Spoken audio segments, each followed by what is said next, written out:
Welcome to This Team is Killing Us, a podcast about what the Carolina Panthers do to good people. She is Lauren Brownlow. I am Dimitri Ravanos. Lauren, what is killing me today is sometimes even a broken clock is right twice a day. However, I'm not sure if the clock is entirely broken. We may have stumbled into the right clock for the wrong reason. Okay. All right.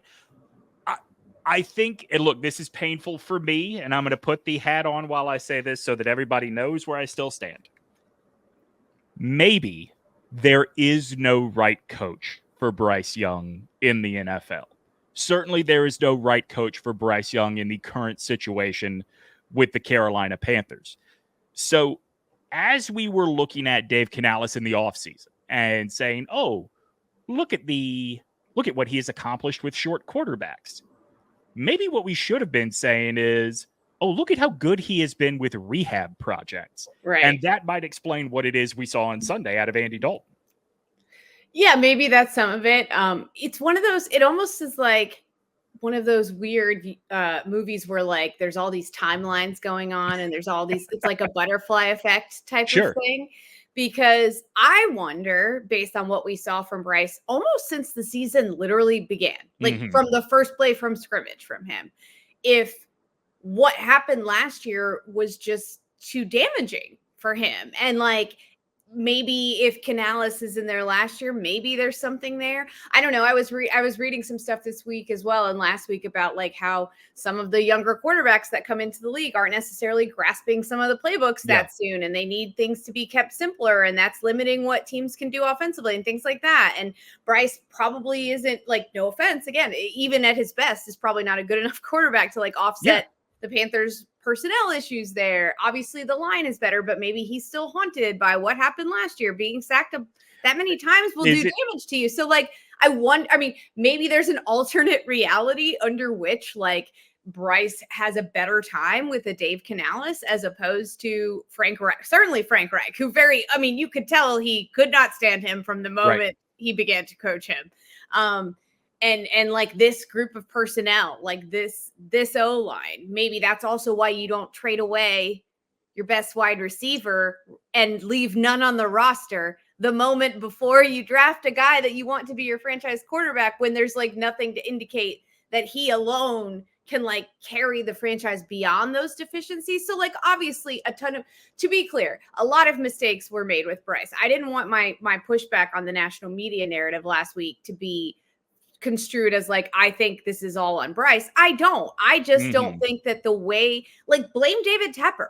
I am fine with that. I like that that's where it's going now, because that's who should be blamed. That's who should have been blamed all along. Don't say the O-line is terrible. It's not terrible anymore. Like, we can see that now. Don't say they don't have any weapons. It's pretty clear they do. So like, let's just talk about it intelligently is all I'm saying. Yeah, let's look at Bryce Young through the lens of another former Panthers quarterback that, look, I don't think the comparison is wrong. What if Bryce Young is Sam Darnold and just too smart to say he was seeing ghosts out there, right?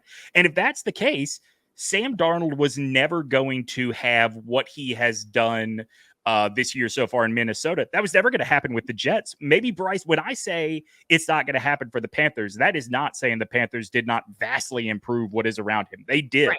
They did. But maybe he is so damaged by the situation that if he is ever going to have a renaissance, it's not going to be here. Yes. But let's put Bryce to the side for a second, because I do want to circle back on sort of the trade him now narrative that has emerged over the last week. But we'll come back to that later. I want to talk about AndyDalton and what he and Dave Canales can accomplish together with this offense. Look, it pains me to say this, but you cannot look at that offense on Sunday and the 2 weeks before and say there is clearly a difference in what the guys feel like they can do and maybe even want to do with AndyDalton at quarterback versus Bryce Young. Yeah, I mean, that was evident almost like from the jump on Sunday, where like, it's wild how like the Panthers have completely destroyed my expectations so far this season in the game one. Right. They destroyed them in the bad way, because even though they were low, I was like, oh my God, And then in this game, they destroyed them in a good way because I did expect to see improvement and a much more competent offense. I didn't expect to see that. Like, I didn't expect to see Andy Dalton out there, like, throwing dimes. Like, what in the world? I was like, what is going on right now? Like, I expected to see a serviceable, like, Ryan Fitzpatrick-esque QB performance, which, again, would have still been fine. Like, Yeah. But I wasn't expecting to see him looking like freaking, like, well, not really Patrick Mahomes because, he a lot of reasons, but lots of reasons he's not looking like that. But you know what I mean? Hell, based on where they are right now in 2024, he looked better than Patrick Mahomes has so far this year on Sunday. I love this. Let's do it. It's interesting, right? Like the offense, I think after week 2, we were asking, does the offense even work? Like, yeah, Bryce is bad, but does the offense even work the way we were told it is going to? After week 3, looking ahead to playing the Bengals in week 4, who are in their own world of hurt, I think it's fair to kind of wonder, like, how much better can it get? Like I said this on the postgame show, I still temper my belief a little bit because despite the fact the stats were what they were coming into this game, at the end of the day, the Raiders are still the Raiders. They will always find a way to look or be incompetent at the worst time. But I do have a different level of belief in what can be now. And look, I think a lot of that is about Dalton versus Bryce from the standpoint of a veteran recognizes that the situation is just the situation right now. There is reason to wonder, does Bryce think he is never going to be protected again? Does Bryce think he is never going to have time to throw again? Andy Dalton just seemed more comfortable when things would go wrong than Bryce did the second things would go wrong. Yeah, I mean, he was very clear. Like, again, we praised Bryce a lot last year, and I stand by it, right? For having a good demeanor and for I will stand by last year was not on Bryce. This year is. Like, I think that's 100%. A huge difference. Yes, I don't think, like, for me, I felt like last year was almost frustrating because I was like, I don't know that I can really evaluate him beyond that, like, because I know he's not Cam Newton, I know he can't save this team.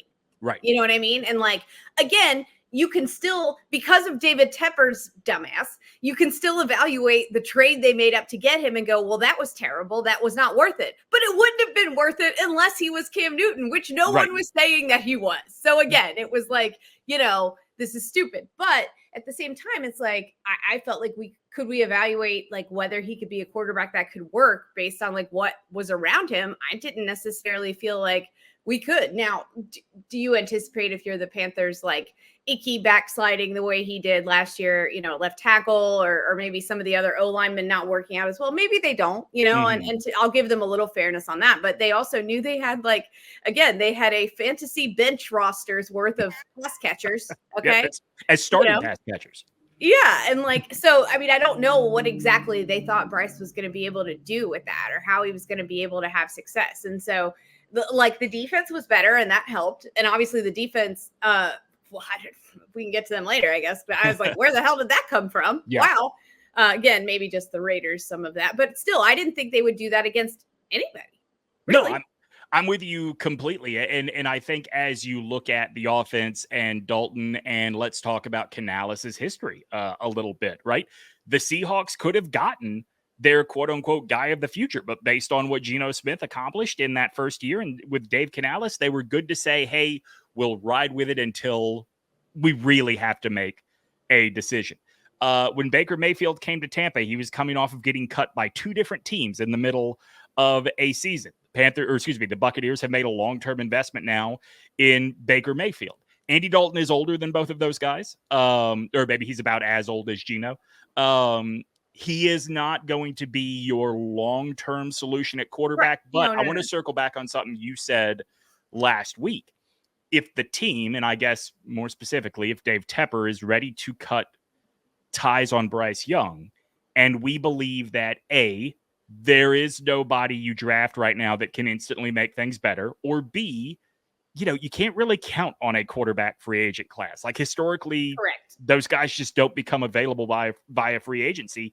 Can he buy you a few years until, whether it's Arch Manning, Nico Iamaleava, maybe somebody who's not even asserted themselves yet in college football, becomes eligible to be drafted? Can he hold you? Can Dalton be a bridge quarterback for 3 seasons? I mean, I feel like that. I think he's probably older than Geno. I think he's like 36. It's really close. Yeah, Dalton is 36, but Geno's Geno's close got to to be 36. Dang. Oh, no. Dalton is 36. Geno's got to be 35, I thought he 34, was the younger youngest, for because it some feels reason, like but they got drafted right next to each other in terms of years. right. Well, Andy, like I feel like that may be asking a lot out of Andy. We'll see. Maybe like Mhm. it'd be great, but I would certainly like that would be the way he played against the Raiders. Granted, it's the Raiders, and I understand that, but like that would be like the peak of what you could expect from a bridge type of quarterback. He's gonna have clunkers mixed in there. They may lose games because of his play, and that's Yeah. just gonna be what it is. But the nice thing about guys like an Andy, if you're using them as a bridge quarterback, is that you just sort of they are who they are. Like they're not, Mhm. you know what I mean? Like they're not going to get in their heads as much and sort of just overthink everything and like I don't know that you're going to see them start to suck and continue to suck until they just get too old. Now, Right. when that happens, I don't know. Like so that's kind of the issue because it's not like Andy. I mean, Andy's been through it. Andy played for some pretty shitty Bengal teams with some shitty O-lines there too, although some good ones. And was in some like unenviable situations Yes. where you're just wondering, like, I guess this is his 4th team, right? After the Bengals, it was the Cowboys and then the Saints, and now here. And I think, he went through that weird, like, who are we going to commit to? You or Jameis as the backup in New Orleans, in Dallas. Like, I don't think he got to play until the season was already gone. Right. The year he spent in Dallas, basically at home. So, look, I mean, the football karma gods kind of owe this moment to him. It's just how long can it stay alive? Yeah, I mean, I think realistically, we don't think it's going to be like super long, but that's the type of quarterback, assuming like that's as much as he's capable of, which is plenty. Yep. Like that I would be looking at if I'm the Panthers. I'm not. And look, but that's what I'd be wanting to do from a planning perspective is like, let's get a bridge guy that can let us get into the next couple years here when we're more sure. Mm-hmm. And if a guy comes along at any point that they're like, this is our dude, we're sure about it, this is a no-brainer guy. God, that's terrifying to think about who would be making that decision. But regardless. I know. I mean, but I think we both agree that we're at least 2 years away from one of those guys being on the radar. I like what I see out of Nico Iamaleava right now, but who knows what he's going to be by the time he's draft eligible, and then who knows what he's going to be in the NFL. I do, just real quick before we move on, I do want to point out, like, I think Dalton is not so far outside of the realm of what Canales is used to working with, because I know people think about when he got a hold of Russell Wilson, and maybe you have a stereotype of a black quarterback that you have for Geno Smith. In all honesty, Baker Mayfield's the only quarterback that Canales has ever had that can really move around and create plays on his own out of the pocket. I don't think there's any reason to think Dalton puts him at a disadvantage compared to the other guys he's had. Like, Russ was not Russ by the time Canales got there. No, that's true. And I'm with you on that. Yeah. Like that's not, he knows how to work with a guy that can't move as well. Thank God. Cause Andy, Andy's not too much younger than me. So I get it, buddy, and look, I texted you even this during the game. Like he made a few throws that I'm like, ooh, buddy, that one was playing with fire. And I am worried. I guess the big worry is that he ends up he gets hot in a game and all of a sudden starts just like throwing picks. And you're like, oh no. The big touchdown catch by Thielen is one that if that safety was just a little bit over and Thielen doesn't lay out like that, I don't know that it's picked, but it is a much more dangerous ball. Listen, you want to talk about like making up for it too. If you're Adam Thielen, like there was a ball earlier in the game that I'm like, you have to catch that. Like you are literally your role on this team is to catch passes like that. You've got not only that, but you're the face of this guy can't get the job done from last week. That too. Yeah. Like whatever. I mean, we don't know who he might have been mad at the for sure, but that's the way it was interpreted. Like whether it's his fault or not, he became the face of we got to make some kind of change. And you're like the even keeled veteran, like you've got to catch that. But then he like lays his entire. I'm like, oh no, because I know if I tried to make a catch like that in the end zone, I would be deceased. He So very much earned every bit of the IR that he is yes, on right now. We will talk about rest that. up, friend. We will talk about that in just a second. You wanted to start doing this every week, is highlighting some of your favorite things you saw on social media before and after the game. I would imagine that this week kind of threw you for a loop because the feeling was very different after the game than it was before. Well, the before the game part was easy because Of course. I immediately knew which tweet I was going to pick the responses to. It was, and this was on September 19th, and it was Feliz Latino Heritage Month. Sure. And it was like a graphic with, I don't know. I mean, you tell me. It was this graphic here. Okay, this is because I've spent a lot of time in Western Canada. That does not look Hispanic to me. That looks very native. I was art. thinking like, and look, to be fair, there's plenty of his like native roots amongst Hispanic people. But Sure, like, also, sure, but that like, looks like the old Vancouver Grizzlies logo. Right. Yeah. So necesita touchdowns, por favor. Thank you for being so kind. Now fix the team. I root for another colors, but I surely want to capital SE. The Panthers give a fight. Yeah, that was a misspelling of C I'd never seen before. Yo quiero morir porque los Panteros son horribles. If you're not too big on Spanish, that means I want to die because the Panthers are so horrible. There was like a big rash of them as well that was like, Tepper sucks was also a reply. Is this fucking AI? La organización Panthers es un incendio en una contenedor de basura. Is it trash can fire? Oh, sure. A panther is the only cat a Haitian won't touch. Wow. Timeless. I was like, okay, well, about time to hop out of those. So that was before the game. Right. Those were definitely the most entertaining. Although after the game, the Panthers and the NFL collaborated on a bit of a reel on Instagram very good. with AndyDalton's highlights. This is by far my favorite comment. I've always felt pretty secure in my sexuality, but since Sunday, Dalton has really had me questioning a lot. Listen, when you're down bad, anybody can take advantage. I don't care how much money is on the line. Andy deserves the chance to keep this starting role. Keep going, and please do not pull a at Panthers by letting Tepper or anyone else ruin our chances of actually winning. Yeah. Crazy. What was it? Wait, so we gave away all our draft picks when we already had a great QB? He did not play for the team at this time, to my knowledge, but regardless, let him cook. Sam Darnold and his older brother are having a great time. Those are my favorites from the it's crazy, right? Like to your point about what was before versus what was after. The Feliz Hispanic Heritage Month is about the least ridiculous thing that the account has tweeted, because, and look, I do not envy the social media team. I enjoyed some of them. I thought they were funny. Sure, because, but like the ones that are like fun at yourself a little bit of like, we're so terrible that we're going to now pretend that we're great because we want to win game. But when like you have to put up the halftime graphic that says like Saints 27, Panthers 3, and you've got a shot of Chuba Hubbard doing like this, like there's reason for hope. Brutal. That's the thing. When you suck, like it is, you need to just go full White Sox, like the White Sox Twitter account did, where they're just basically like, don't want to do this because that's a human relatable moment. I understand they have to do their jobs. And somebody like David Tepper probably has never heard a good joke that he actually enjoys. So yeah.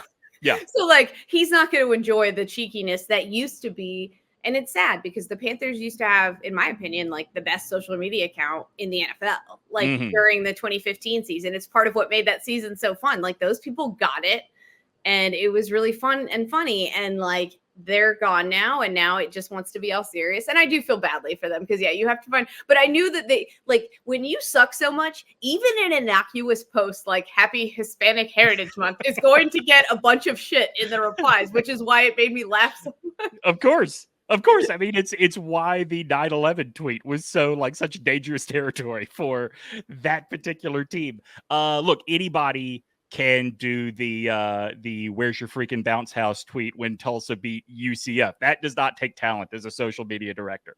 Making the most of, in the White Sox case, 125 loss season, or the Panthers being the Panthers. That's where real skill shines through. Yeah, one day they did a post, the Panthers Instagram, because now I wasn't following it before because it'd been too depressing for too long.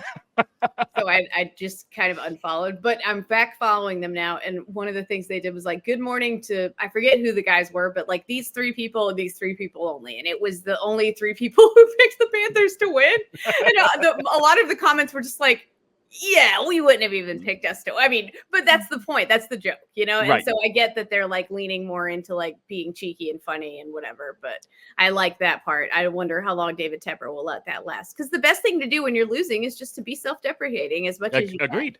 Agreed. Disarming, right? Like when someone has a complaint about you via email, you begin by thanking them for taking the time to email. And then it doesn't matter what you say, they will always apologize for being too harsh in the reply. Where Dave Tepper does not have any ability to control is when Lauren Brownlow writes about the Panthers on Monday morning as part of OG Fans. If you are not subscribed, do it right now. You have a few days before things close on the OG Founders Club if you want some of those exclusive gifts. But every day we are putting out written material you cannot get anywhere else. 3 exclusive podcasts every week, plus every other week. Joe Ovius and I do our OG on Business podcast. There's a lot that you get with your OG Fans investment. So do it today. Go to ogtrianglemedia.com to sign up. All right, Lauren, Adam Thielen is out for at least the next 4 weeks as he goes on IR. I know that it is a muscle strain, but you mentioned this earlier. You get to a certain age and you see effort and injury in different ways. When I saw him make that catch and hit the ground, my first thought was, oh, he was holding the ball vertically. I bet that really hurt when he hit the ground. Yeah, I was like, ooh, it's just my body doesn't move that way. And I know if I tried to make it move that way, it would be like, ow, I probably wouldn't have a hamstring anymore. So, right. Timing wise, I know this is a week before Jonathan Brooks is eligible to come back, but it is a little bit disappointing that we will not see this roster at what the team believes is full strength until after halfway through the season now. Look, you and I have different opinions on Brooks, and partially because, at least in part, because of how much I love and have loved through all of this, even when they suck ass. Sure. Cuba. I love Cuba so much. I love the way he runs. Again, every single run, he just finishes. Like, he gets you at least, like, I just love the way he runs. Like, is he the most talented back on the roster? Probably not. But, like, you know how upset I get when Sanders comes back in now? No offense to Sanders. Like, he's not as bad as he was last year. Like, and they are, like, this is the difference between a coach or an offensive playbook, I guess, that recognizes the need for creativity versus the I resent having to be creative. Like, they're using Sanders mostly on swing passes now. I mean, he is running, but they are using him more on swing passes than runs up the middle. Yes, and this is, and they passed some to Chuba as well. Like, this is one thing I did, even though it's just the Raiders, it's a positive takeaway for me that the play designs and the play calling looked a lot more about the things I liked in the New Orleans game than anything we saw in game 2, which was like Frank Reich's playbook got stuck, in the wrong shelf, and you were like, oh shit, we accidentally used the Frank Reich playbook. I'm so sorry. Because it was like a different, like, it looked completely, and I loved it. Like, I thought, again, this was like, and they came out they hadn't scored a touchdown on their first drive in 20 games, Dimitri. That was crazy. 20 of them. And honestly, like, they haven't scored a lot on their second, third, or fourth, or fifth, whatever. Keep going. Like, it was just wild to me to see them just like fucking march down the field as if it weren't hard. Yeah, agreed. And look, I think that when Brooks does come back, and it won't be this week, it'll be the following week, will be the first week he's eligible. For me, it's not so much about I definitely want to see him replace Chuba. I do think it'll be a slow phase in. Well, but also, like, as much as I've been sitting here telling you Brooks is capable of being that bell cow back, I don't think Dave Canales has any reason to make him do that right now, right? No. Like, you're going to work in Brooks. and take some away from Chuba. You don't take Chuba away. And let's assume like that you're complete, like that Brooks is this huge difference maker and all that stuff, right? Well, all the more reason to be very careful with him, Agreed. considering what he's coming off of, because that's one of the reasons I'm so squirrely about it, is because of the knee injury. Like, it's a big deal. But look, running backs are making a comeback this year, man. Like, all the running backs are going crazy in the league right now. It's nice to see. I mean, I wonder, I don't know. You have to have three, right? I guess you have to have three backs. Yeah, I mean, I don't know. Doesn't it really kind of feel like the Panthers have just been using two? I mean, yeah. Hasn't Blackshear really only kind of been in on returns? Yeah, and so like I don't know, like maybe there's like here's Brooks what comes back and looks healthy and can be phased in, like maybe that's another trade possibility down the line of trading somebody else. Here's what I would expect as he comes back. So you're not going to see him. He's not eligible to come back for the Bengals game. For the Bears game, I would expect most of the carries he gets or most of the usage he gets is replacing Sanders, not supplementing Chuba. Like, I think you're probably going to get a couple of weeks of him being the spellback before he moves into the bell cow role. But I'll tell you, my biggest complaint about Canales so far has literally been, I've just said far too often this season, where is Chuba? Yeah. I need Chuba back. Why is that Miles Sanders? Where is Chuba? Chuba now. It does make you wonder what took so long to be willing to let Chuba dig the way he did. Yeah. And even though, like, when Chuba would come in, like, was it a lot better? Not necessarily, but your eyeballs would show you, like, Chuba was getting way more out of whatever meager blocking he was getting than Sanders was able to, partially because Sanders was hurt, granted, right? But, like, at the same time, like, that's what was happening. And it was driving me crazy because I was like, please put in Chuba. So I would like to I don't even know how to do this, but I would like to look at all of Chuba's runs since the beginning of last year. And if you take out ones where the line let somebody get into the backfield, I would like to know what his average yards per carry is, because I bet it's close to, if not above 5. 100%. And that's the thing. Like, is he busting a long one? Not necessarily. The longest one he busted in this last game was 14, but that was enough.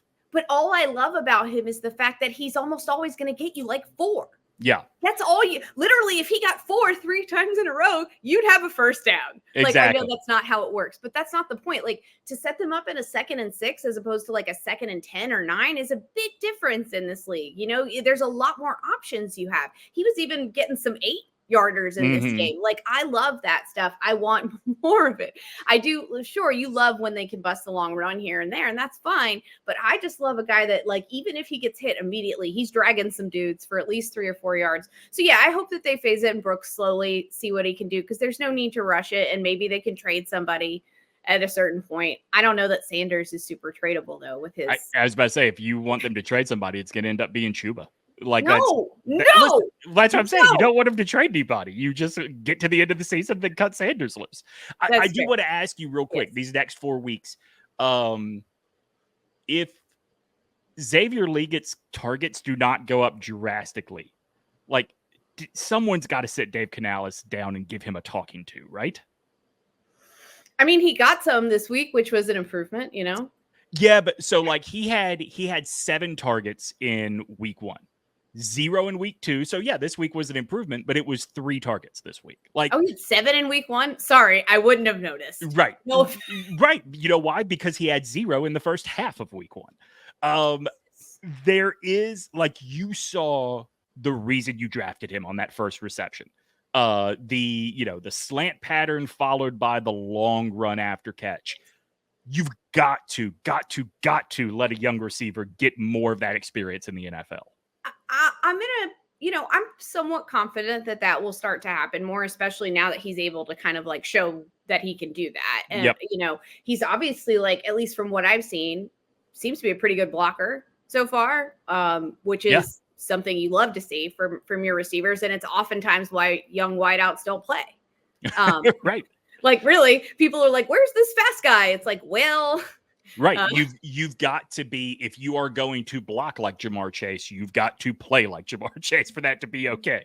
Yes, exactly. And so to see that he's willing to do those things and to excel there, like, that's great. I think he'll only continue to get rewarded for that. And I'm confident that they'll work him in more, because, like, imagine like not to say you don't need Adam Thielen. Like, obviously that's helpful to have a guy that you can count on like that. But like Deontay Johnson, like, hello, welcome. See, Love that's it. the thing, right? Like, I thought from the get-go, and I guess this is kind of the way they've lined up. It just hasn't been the way that the targets have played out. Well, the Like, ball wasn't exactly getting where it was supposed to be. very, very fair. But I thought from the get-go that they would line up with Johnson as the X, Legette is the Y, and Thielen is the slot. That makes all the sense in the world. I think that's where they'll get to. Yeah.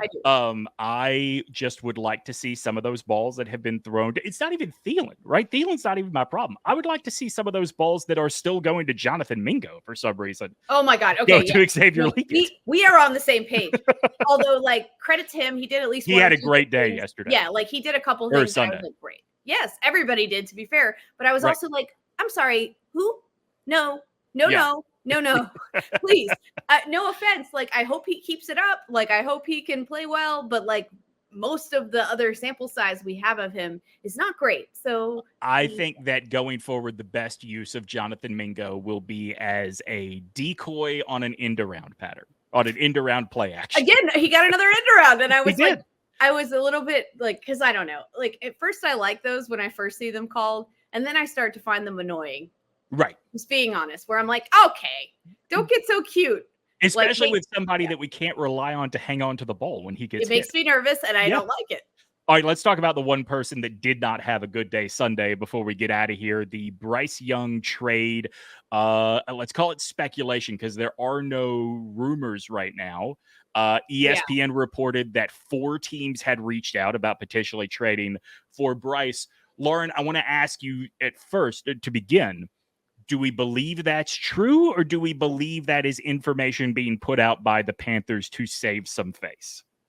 Do I believe that's true? Yes, because I know how NFL teams are. Sure. And they get very desperate for quarterbacks. Yeah.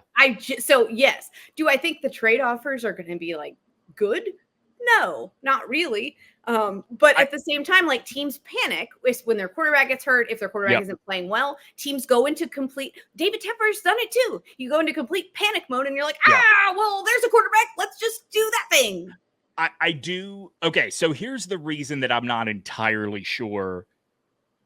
Maybe somebody reached out, and maybe I think at least one team. Do I think 4? I don't know. Maybe not. Okay, so here's the thing. I think if 4 reached out, I don't believe they got 4 offers. I bet 4 100%. Reached out maybe to see what was going on, but I just could not help but notice that the majority of those stories, and particularly the ESPN one, which most of the others sort of built off of, did not come out until after all of the Sunday morning shows just took turns running over David Tepper for whether it was drafting Bryce or the way Bryce was handled. Like, certainly the Panthers were, and particularly Tepper, were taking some real bullets before that news came out. And it's hard for me not to think if A, then B. Yeah, I mean, I get what you're saying, but again, it's all about like how desperate people get for quarterbacks. Like, that is the one thing that makes it very believable to me. Some of it did feel a bit like informed speculation, you know? Right. Plus, like, think about the way that everybody was talking. Yeah, like, think about the way that everybody was talking about Bryce, like you said, like on the morning shows and stuff, and throughout the whole week. Basically, everyone was acting like, and I'm not piling on Bryce. We've talked about all this, but everybody was acting like Bryce had nothing to do with any of this. His play was not the problem. The Panthers were the problem, right? Right. So I guess maybe some teams maybe weren't ready to like completely disregard that analysis either. And they were kind of saying like, well, I think it's going to be okay. And we now don't have a quarterback. So let's panic and see what's out there. Like, I could totally see that happening. Because like, even as they're like that, I mean, look, it's one game against the Raiders. I get all that, but that game does seem to disprove a lot of what we had been told, which we already knew was not right about like how the line sucks and all that stuff. But like, I do like that they were aiming the stuff at the correct target in this case, which was Tepper. Yeah. The first, suggestion or fantasy trade, because that's really all this was. I saw Dolphins. Oh my God. Did you see the one that Chase Daniel put out there on FS1? I was like, God, please. This was the goofiest thing I have ever seen in my life. It was the Panthers get a first and a second round pick, I believe, from the Dolphins.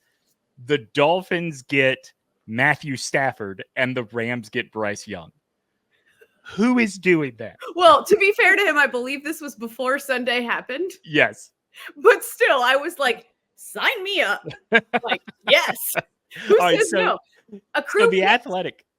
Yeah. So the Athletic, Joe Person asked some other members of the football staff to weigh in on this, and they put together 3 potential trades for Bryce Young. And like the thing you got to remember is you're not getting anything back that is like, what a successful house flipping you did. Of course not. Right. No, but to get back anything at this point would be way better than I think anyone would think. So I want to tell you the 3, and then you tell me which one you think you like best, both for Bryce and for the Panthers. Okay. And then I'll tell you where it is Joe Person said it. All right. All right. To the Raiders for a 4th round pick. No, we can make them be dumber. Go on. To the Dolphins for a 4th round pick. Or to the Titans along with a 5th round pick for just Will Levis. But get the fuck out of here. What the sorry. That's what is that a joke? Too. That's what I thought too. I mean, it's not a joke. Is that a serious? No, that's a serious offer or a serious suggestion. So we got to give you something to get him. We have to give you Bryce Young for a taller Bryce. Yeah, but Young. Also something else. Right. That's true. That's true. Maybe a straight up trade. Maybe. Even then, I'm like, what's the point? Exactly. Exactly. He's already got a house. I got to give you something else for that guy. Get the no. Jesus. So I will tell you the one I like for Bryce is Miami. Like I think that Mike McDaniels is the kind of dude puzzler to me. I'll say. I mean, you would have to assume if you are making a move, if you're Miami and you're bringing in a guy that young with that much time left, you have to assume Tua is not coming back. Yeah, and look, I mean, if anybody can get a guy like Bryce, right? It would be a guy like that. God, for Bryce's sake and for everyone involved's sake, keep him away from the Raiders. Like, Jesus Christ. I'm sorry. No, what? The Panthers got sacks against them. The Panthers, whose best defensive lineman is Jadeveon Clowney. Okay. Right. Currently. Well, I guess Derek Brown. Oh no, Derek Brown's out. So Brown's out. Yeah. Jadeveon Clowney. It's so no. Where Person comes down is something I've seen a lot of fans saying. Keep him and let him develop. I get why people say that. In a perfect world, yes. It's not going to happen. This is a sunk cost fallacy. Yes, agreed. You know, like, and I'm not like, to me, the fact that there's any, considering what he looked like the first 2 the games of the season, the fact that people are still willing to offer you as much as a 4th for him is like actually great. Right. Agreed. Like, I think that it is hard for a certain segment of the fan base to not feel bad for Bryce. Totally. I mean, and we do too. And like, of course. And I would add that I think you and I actually actively like Bryce. I totally get it, but it's not going to happen here. That's why this is much hard. Like, somebody was asking me about, like, I said something about Jimmy Clausen. They said something to me about what's Jimmy Clausen up to. I was like, I would rather watch Bryce fall down in the fetal position every snap than watch Jimmy Clausen play another snap at quarterback for my football team. You know why? Because I hated him in college. I was so mad when they drafted him. I almost broke my toe kicking a tire. I'm still mad that he ever played for this team. Watching him made me suffer physical pain. No, because I hated him too, so that didn't help. But I don't hate Bryce. I like Bryce. The best thing that Jimmy Clausen gave us in a Panthers uniform is Cam Newton telling him to get the fuck out of here when he asked for $1 million for number 2. Like, seriously. Sorry. Yeah.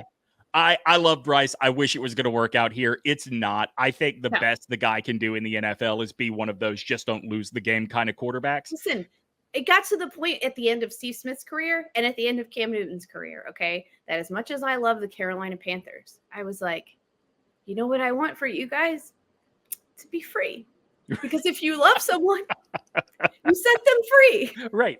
Especially from a bad situation. Yeah, so I think you and I might disagree on this a little bit, just given the state of the Panthers at the time. Yeah. I don't think the Panthers were wrong for letting Cam go. I like Cam. Oh, I'm not saying that they were. Not as much as you wanted do, them obviously. to. I wanted them to because I wanted him to play somewhere else. Like, I wanted him to get the hell out of here. Oh, see, I wanted them to let him go because, like, what are we doing? Like, he can't throw the ball anymore. Like, I hate it. Which I knew was their fault. And so I was also like, you should have to wear this. But I also knew they weren't going to. And I get that too. Yeah. So I was like, it's your fault he can't throw anymore. Right. And so I say that to say, like, Cam got a shitty end, right? Like going to a woebegone Patriots team to be the guy that had to replace Tom Brady. He Like that still was inexplicably played great for a little bit there. He did. Like he had those flashes because he's that kind of athlete, right? Yes. Like that's not it. None of that is the case with Bryce, right? Yeah, He's he not can't that go kind to of the athlete, Raiders. He would die there. but also he is not physically broken the way Cam was. If you have an opportunity to get anything, you get it now. Yes, 100%. I'm completely with you on that. Like the fact that I was even hearing that they were going to get stuff back, I was like, oh, do it right now. Right.